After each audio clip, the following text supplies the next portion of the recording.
నమస్కారం. ఈరోజు అనంతపూర్ పట్టణానికి రావడానికి కారణం మీ ముందు 3-4 అంశాలు ప్రస్తావించేదానికి రావడం జరుగుతూ ఉంది. మొదటిది దేశ పరిస్థితులు, రెండవది రాష్ట్రంలో ఉన్నటువంటి పరిస్థితులు, మూడవది అవినీతి, నాలుగవది కాంగ్రెస్ పార్టీ, కాపులు.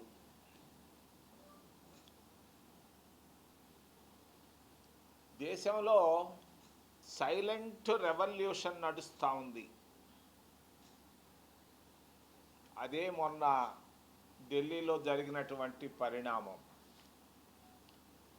దాదాపు 50 కోట్ల మంది నిరుద్యోగుల్లో నిరాశ, నిస్పృహలు మొదలైనాయి.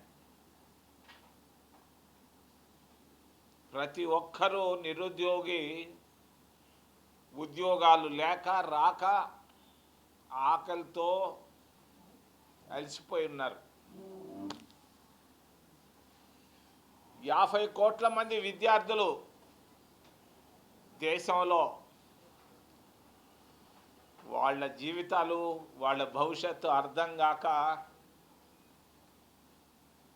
చాలా ఆందోళనలో ఉన్నారు విద్యార్థులు.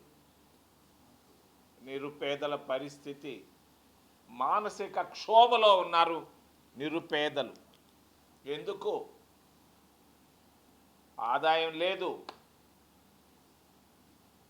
అప్పులు బాగా పెరిగిపోయినాయి,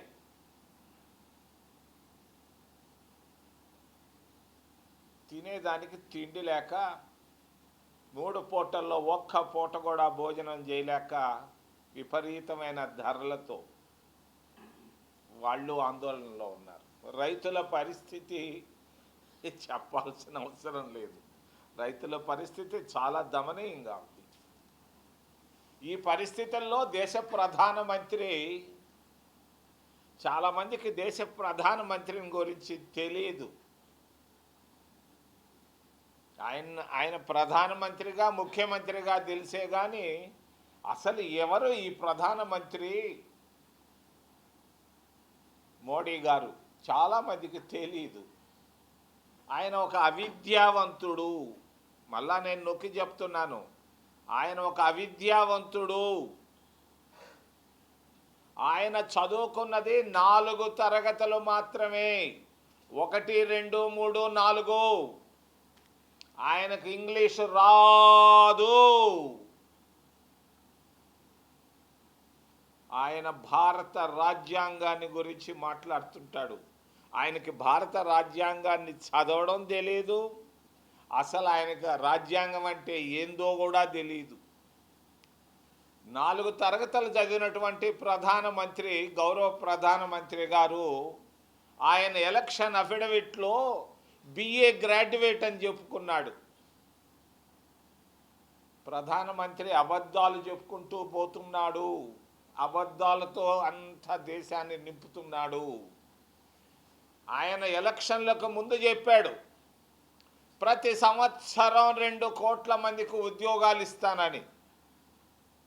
12 సంవత్సరాలు పూర్తి అయింది. 24 కోట్ల నిరుద్యోగులకు ఉద్యోగాలు ఇవ్వాలి ఇప్పటికే. కనీసం 5 లక్షల లోపు కూడా ఉద్యోగాలు ఇవ్వలేకపోయాడు ఆయన. ఇది రెండో అబద్ధం. విద్య విషయంలో ఒక అబద్ధం, నిరుద్యోగులకి చేస్తానన్న దాంట్లో అబద్ధం. మూడవది, ప్రతి ఇంటికి 15 లక్షల రూపాయలు ఇస్తా అన్నాడు, నల్లధనాన్ని బయటకు తీసి. ఎక్కడ 15 లక్షల రూపాయలు కాదు, 15 నయా పైసలు ఇవ్వలేకపోతున్నాడు ప్రధానమంత్రి. అబద్ధాలు చెప్పుకుంటూ దేశాన్ని తీసుకెళ్తున్నాడు ఆయన. మా రాహుల్ గాంధీ మొన్న ఏదో అన్నాడని చెప్పి వాళ్ళు ఏదో అన్నారని నేను చెప్తున్నాను, ఆయనకి ఇంగ్లీష్ మాట్లాడడం రాదు. అందుకే పోయి అందరినీ కరుచుకుంటుంటాడు. కరుచుకుంటే విదేశాంగ విధానంలో మార్పు వస్తుందా? ట్రంప్తో ఏ భాషలో మాట్లాడుతున్నావయ్యా ప్రధానమంత్రి గారు? ప్యూటిన్తో ఏ భాషలో మాట్లాడుతున్నావు? మరి చైనా ప్రధానమంత్రితో ఏ భాషలో మాట్లాడుతున్నావు? భాష లేనటువంటి ప్రధానమంత్రి 150 కోట్ల మందికి ఆయన ప్రధానమంత్రి కావడం అబద్ధాలు చెప్పుకుంటూ పోతున్నటువంటి ప్రధానమంత్రి అని నేను అంటున్నాను. కాదని చెప్పే వాళ్ళ దగ్గర ఏదైనా సమాధానం ఉంటే నేను స్వీకరిస్తాను వినయంగా. ప్రభుత్వం కార్పొరేట్ల ప్రభుత్వం అయిపోయింది. 80 సంవత్సరాలు అయిపోయింది, స్వతంత్రం వచ్చింది. ఏమి స్వాతంత్రం? ఆర్థిక స్వాతంత్రం ఉందా భారతదేశంలో? 16 లక్షల కోట్ల రూపాయలు కార్పొరేట్లకి ఆయన మాఫీ చేయడం జరిగింది, ఎన్పిఏలు అయితే. ఇందులో ఒక్క రైతన్న ఉన్నాడా? ఒక ఎస్సీ ఉన్నాడా? ఒక ఎస్టీ ఉన్నాడా? ఒక విద్యార్థి ఉన్నాడా? ఒక ఓబీసీ మైనారిటీలు ఎవరైనా ఉన్నారా? ఈ 16 లక్షల కోట్ల రూపాయల మాఫీలో బ్యాంకుల రుణమాఫీ ఎవరు అడగాలిది? 150 లక్షల కోట్ల రూపాయలు అప్పు గత 12 సంవత్సరాల్లో విదేశాల నుంచి తెచ్చారు. 1 లక్ష కోట్లు కాదు, 150 లక్షల కోట్ల రూపాయల అప్పులు తీసుకొచ్చారు.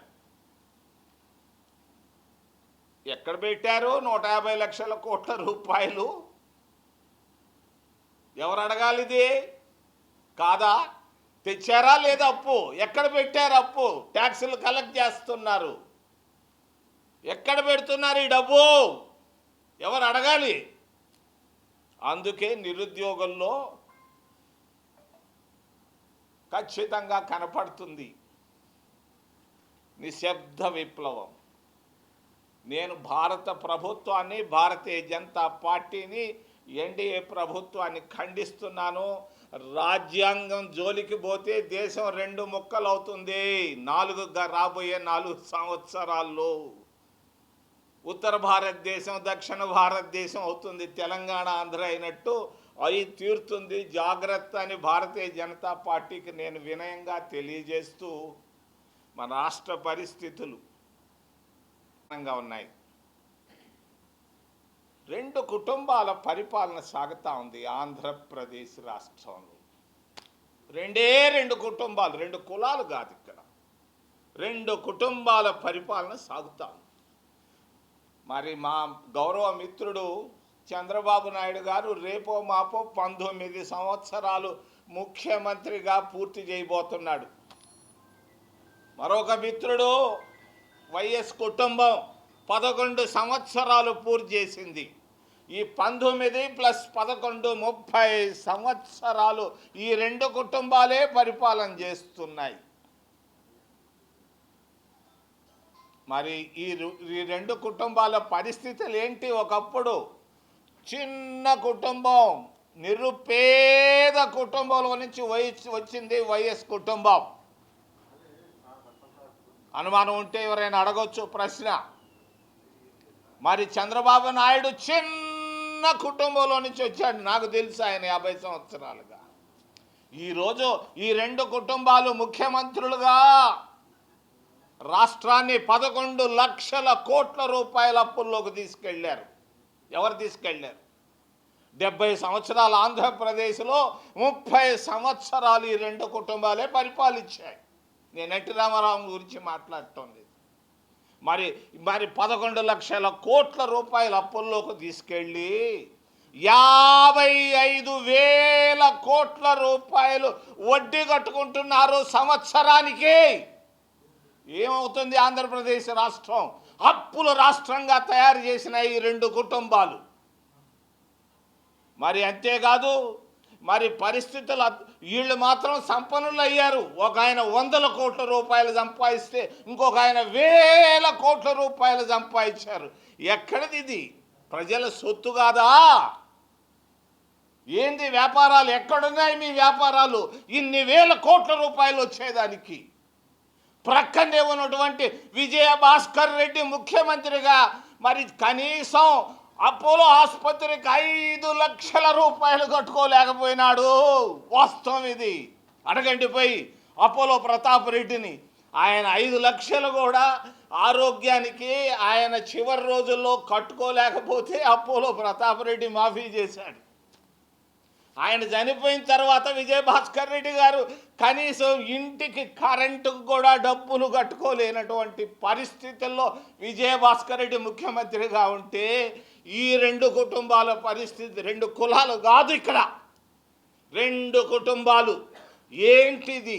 విజయభాస్కర్ రెడ్డికి వీళ్ళకి ఏంటి తేడా? రాయలసీమ జిల్లాలోంచి వచ్చారు, ఏమి చేశారు రాయలసీమ జిల్లాలకి వీళ్ళు?